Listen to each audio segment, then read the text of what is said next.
আসসালামু আলাইকুম সবাইকে। ইএমই স্পোর্টস প্রেজেন্ট ক্রিকটকে আপনাদের সবাইকে স্বাগতম। আমি সঙ্গে আছি মোহাম্মদ মেহেদী হাসান। আজকের আলোচ্য বিষয় হচ্ছে বাংলাদেশ এ দল যে ঘোষণা করা হয়েছে সেখানে কিন্তু মোহাম্মদ সাইফুদ্দিন যে বাংলাদেশের ডিপিএল এ সর্বোচ্চ উইকেট শিকারী পেসারদের মধ্যে তার কিন্তু দলে অন্তর্ভুক্ত করা হয় নাই। সেই বিষয় নিয়ে আজকে সেই আলোচনা শুরু করা যাক। তার আগে জেনে নিই বাংলাদেশ এ দলে আসলে যে স্কোয়াডটা ঘোষণা করা হয়েছে সেখানে চান্স পেয়েছে কয়জন সে সম্পর্কে জানবো। আমরা দেখতে পাবো প্রথমে পেয়েছে অভিজ্ঞ পেসার মুস্তাফিজুর রহমান, এবাদত হোসেন, শরীফুল ইসলাম এবং রেজাউর রহমান রাজা। এখন তাদের ইকোনমির রেট নিয়ে যদি আমি আলোচনা করতে বসি তাহলে দেখা যাবে যে আমি যদি দেখি মুস্তাফিজুর রহমান তিনি অভিজ্ঞ ক্রিকেটার এবং তিনি জাতীয় দলে অনেকগুলো ওডিআই খেলেছেন এবং তার লিস্ট এতেও ভালো একটা ইকোনমি রেট আছে। আমরা যদি অ্যানালাইসিস করে দেখতে পাই যে মুস্তাফিজুর রহমান এ পর্যন্ত 109টা সে ওয়ানডে ম্যাচ খেলেছেন এবং তার মধ্যে তার উইকেট সংখ্যা 174টি, ইকোনমি রেট যদি বলতে চাই তাহলে 5.17। মুস্তাফিজুর রহমান যিনি লিস্ট এ ক্রিকেটে কিন্তু 124 ম্যাচ খেলেছেন এবং তার ইকোনমি রেট যদি বলি ইকোনমি রেট হচ্ছে 5.06 এবং তিনি কিন্তু উইকেট শিকার করেছেন 203টি। অপরদিকে যদি আমি এদিকে শরীফুল ইসলামের স্টার্টটা দেখি, শরীফুল ইসলাম কিন্তু ওডিআই বাংলাদেশের হয়ে ওডিআই ম্যাচ খেলেছেন এবং তার কিন্তু এ পর্যন্ত ওডিআই 40টি ম্যাচ খেলা হয়েছে যার মধ্যে 58টি উইকেট আছে এবং তার ইকোনমি রেট যদি দেখি 5.56 এবং লিস্ট এ ক্রিকেটেও কিন্তু তার ইকোনমি বেস্ট ভালো 5.37 এবং লিস্ট এ ক্রিকেটে সে 92টি ম্যাচ খেলেছে, 145টি উইকেট শিকার করেছে। অপরদিকে যদি আমরা দেখি এবাদত হোসেনের দিকে তাকাই তাহলে এবাদত হোসেন কিন্তু ওডিআইতে বাংলাদেশের হয়ে 12টি ম্যাচ খেলেছেন এবং তার ইকোনমি রেট হচ্ছে 5.60 এবং লিস্ট এ ক্রিকেটে 44টি ম্যাচ সে খেলেছে এবং তার ইকোনমি রেট হচ্ছে 5.23। এখন সর্বশেষ যে আছে হচ্ছে রেজাউর রহমান রাজা। তার কথা যদি বলতে চাই তাহলে রেজাউর রহমান রাজা একদমই অনভিজ্ঞ একজন প্লেয়ার এবং তার কিন্তু জাতীয় দলের ওডিআই অভিষেক হয়নি এবং তার ইকোনমি রেট কিন্তু লিস্ট এ ক্রিকেটেও সাইফুদ্দিন থেকে কম বলা চলে। রেজাউর রহমান রাজার কথা যদি বলতে চাই তাহলে রেজাউর রহমান রাজা লিস্ট এ ক্রিকেটে কিন্তু 46টি ম্যাচ খেলেছেন এবং তিনি 76টি উইকেট শিকার করেছেন। তার ইকোনমি রেট হচ্ছে 5.41। পক্ষান্তরে যদি আমরা সাইফুদ্দিনের কথা চিন্তা করি, সাইফুদ্দিন বাংলাদেশের জাতীয় দলের হয়ে ওডিআই ম্যাচও খেলেছেন। দীর্ঘদিন ইনজুরির কারণে তিনি বাইরে ছিলেন এবং তার 29টি ম্যাচ খেলে তিনি 41টি উইকেট শিকার করেছেন, 5.98 তার ইকোনমি রেট। লিস্ট ক্রিকেটেও কিন্তু তার দুর্দান্ত একটা ক্যারিয়ার, সে তার 135টি ম্যাচ হয়েছে এবং 210টি উইকেট সে শিকার করেছেন। তার লিস্ট এ ক্রিকেটে ইকোনমি রেট কিন্তু অনেক কম, 5.18। এখন যদি আসি যে নিউজিল্যান্ডের বিপক্ষে যে বাংলাদেশের এ দলের যে টেস্ট ওডিআই 2 ওডিআইয়ের জন্য যে স্কোয়াড ঘোষণা করা হয়েছে সেখানে সাইফুদ্দিনের নাম নেই কেন? এখানে যদি বলতে চাই তাহলে যদি আমরা নিউজিল্যান্ড টিমের দিকে তাকাই তাহলে আমরা দেখতে পাবো নিউজিল্যান্ড টিমে কিন্তু ডানহাতি ব্যাটসম্যানের আধিক্য অনেক বেশি। আর ডানহাতি ব্যাটসম্যানের বিপক্ষে কিন্তু মুস্তাফিজুর রহমানের সবসময় বল কিন্তু অনেক ভালো হয়ে থাকে। আর মুস্তাফিজুর রহমান কিন্তু ইদানিংকালে সেরকম ফর্মে নেই। আর একটা কথা মাথায় রাখতে হবে, খেলা যেহেতু সিলেট স্টেডিয়ামে, সো সিলেট স্টেডিয়ামে কিন্তু সবসময় স্পোর্টিং উইকেট হয়ে থাকে। সো স্পোর্টিং উইকেটে কিন্তু মুস্তাফিজুর রহমানের পারফরমেন্স খারাপ।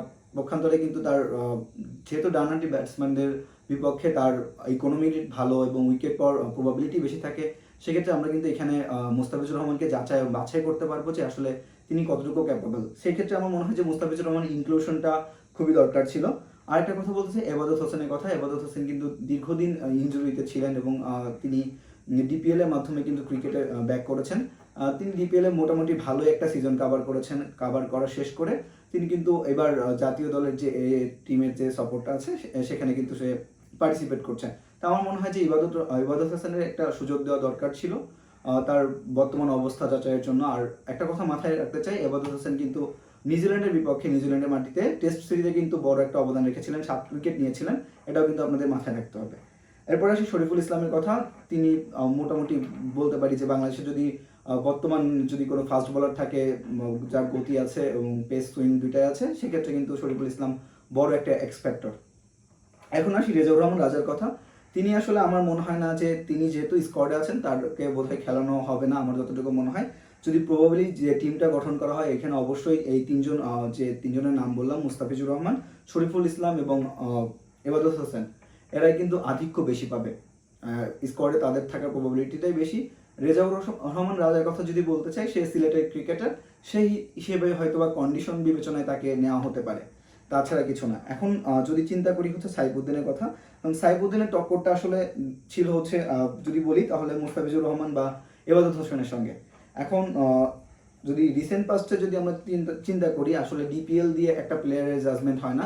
ইন্টারন্যাশনাল ক্রিকেট বা বাংলাদেশ এ দল যে সফরগুলো হয়, যেহেতু এখানে নিউজিল্যান্ডের মতন শক্তিশালী দল, সো সেই ক্ষেত্রে ওইখানে পারফরমেন্স সাইফুদ্দিনের কেমন হবে এটা আসলে আমরা কেউ জানি না।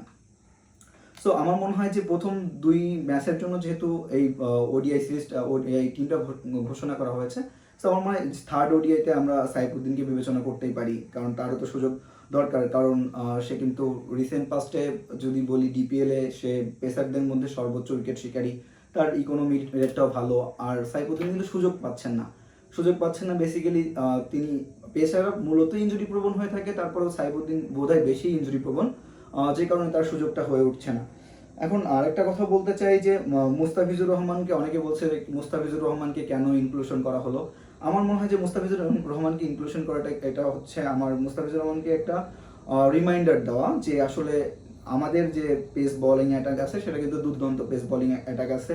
তাসকিন রহমান আছে, হাসান মাহমুদ আছেন, তানজিম সাকিব আছেন, তারা কিন্তু দুর্দান্ত বল করছে। এখানে আমরা যদি মুস্তাফিজুর রহমানকে ইনক্লুশন করতে চাই, সেক্ষেত্রে কিন্তু আমাদের জানতে হবে মুস্তাফিজুর রহমান এখন বর্তমান কি রকম ফর্মে আছে সেটা আমাদের জানা দরকার, এবং স্পোর্টিং উইকেটে সে কি রকম করবে, যেহেতু সামনে আমাদের পাকিস্তানের সঙ্গে ট্যুর আছে এবং আমাদের পরবর্তীতে বিভিন্ন আইসিসি ইভেন্টও আছে। সেক্ষেত্রে আমাদের মুস্তাফিজুর রহমান কোন শেপে আছে এটা আমাদের জানা দরকার অবশ্যই। এবং আরেকটা কথা বলে রাখি যে মুস্তাফিজুর রহমান বরাবরই কিন্তু ডানহাতি ব্যাটসম্যানদের বিপক্ষে অনেক ভালো করছেন। সো এখানে যেহেতু 10 জন ডানহাতি ব্যাটসম্যান আছে, সো আমার মনে হয় যে এখানে মুস্তাফিজুর রহমান ইনক্লুশনটা ইজ গ্রেট। এই ক্ষেত্রে নির্বাচকদের ধন্যবাদ দিতেই হয়, কারণ এটা ভালো একটা কল যে মুস্তাফিজুর রহমান কোন শেপে আছে সেটা জানার জন্য। আর ইবাদত হোসেন সে একটা সুযোগ ডিজার্ভ করে অবশ্যই। সে অনেকদিন ধরে জাতীয় দলের বাহিরে, তারপরে ডিপিএল শেষ করেছে। সো সেক্ষেত্রে ইবাদত হোসেনের ইনক্লুশনটাও ভেরি গুড, ইম্পর্টেন্ট। এবং শরীফুল ইসলাম কিন্তু সে ইনজুরির কারণে বাইরে ছিল এবং তার অফ ফর্মের কারণে কিন্তু বাইরে ছিল।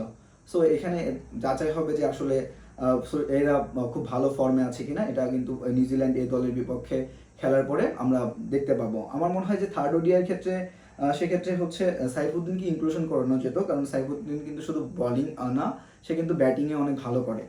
সো ব্যাটিং অলরাউন্ডার হিসেবে, পেস বোলিং ব্যাটিং অলরাউন্ডার হিসেবে সাইফুদ্দিনের ইনক্লুশনটা অবশ্যই দরকার ছিল। আশা করি যে নেক্সট যে তৃতীয় ওয়ানডে আছে সেই তৃতীয় ওয়ানডে সাইফুদ্দিনকে ইনক্লুশন করা হবে, এই আশা ব্যক্ত করে আজকের মতো শেষ করছি। আল্লাহ হাফেজ, আসসালামু আলাইকুম।